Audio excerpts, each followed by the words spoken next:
Well, good afternoon. I'm Father David. Thank you for joining me today for Disciple Time as we're moving into Tuesday of Holy Week. And today our focus in the readings is Judas Iscariot. And can you believe it's Holy Week? I mean, it seems like just yesterday we started Lent and we're already at Easter 2024. I mean, you blink your eyes, it was Christmas. I mean, it was crazy, right? And so here we are gathering together around these very cryptic readings of Jesus' betrayal found in John 13, where Christ and his disciples are all gathered around that table and they're enjoying the Passover meal. And all of a sudden, Jesus looks up and he says this in John 13:21, "Very truly, I tell you, one of you is going to betray me."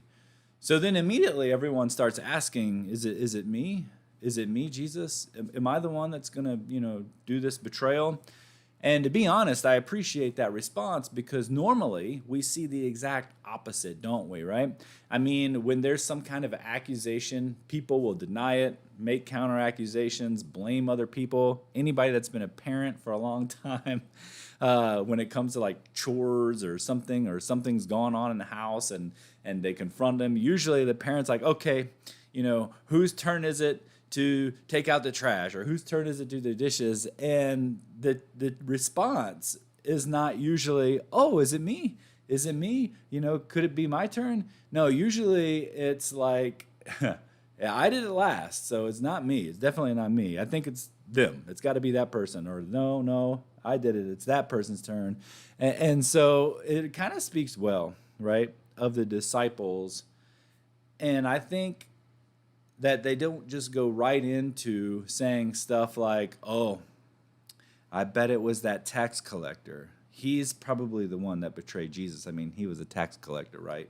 Or I bet you it was that Judas guy. He's been carrying the money bag around like since he got here, and he's always got his fingers in it, man. I mean, like he's always sneaking in the money bag. Or it's like, I bet you it was those fishermen, they never had money to begin with, and fishermen, they didn't do that, right?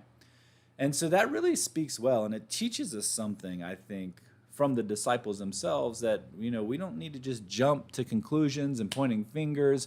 We can learn something from the disciples here, and I think it shows us for the most part that the disciples at this time, regardless of where they came from, and how they treated each other in the beginning, at this point in time, they trusted one another. They were working together. And that's really a good dynamic, isn't it? I mean, it's good when you're working with people that basically trust one another and you're able to move forward. So, I mean, how many times have you been in a working environment where people were kind of maneuvering behind the scenes, right? Chumming up with this person to talk about that person, or trying to climb the corporate ladder by throwing you under the bus, maybe even doing something to make you look bad, or leaving something undone that they know they should have kind of done so that you didn't look bad, but they left it undone so you kind of fall on your face in front of people. I mean, I think we've all been around people that do that kind of stuff.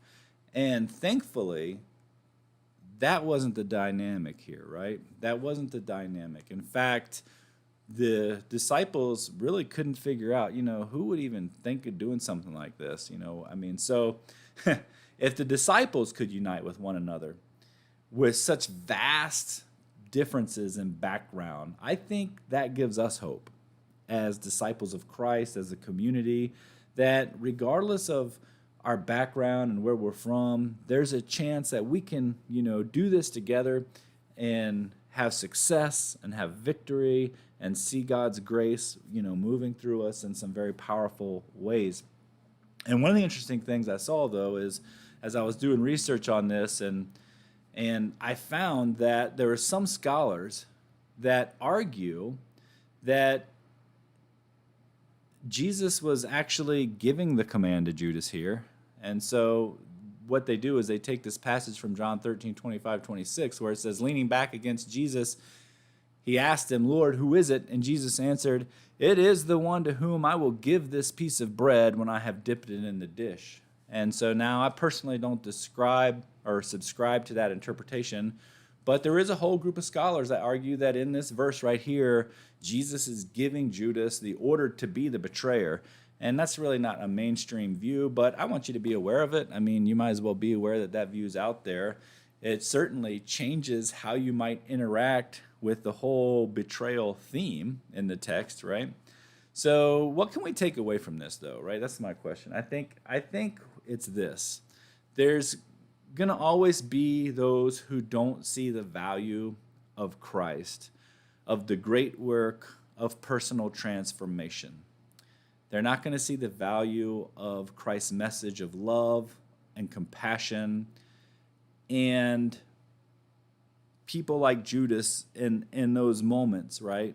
And if you recall, just yesterday on Monday, we had the reading where Judas was really mad that the woman, Mary, had put all that ointment and all that perfume on Jesus.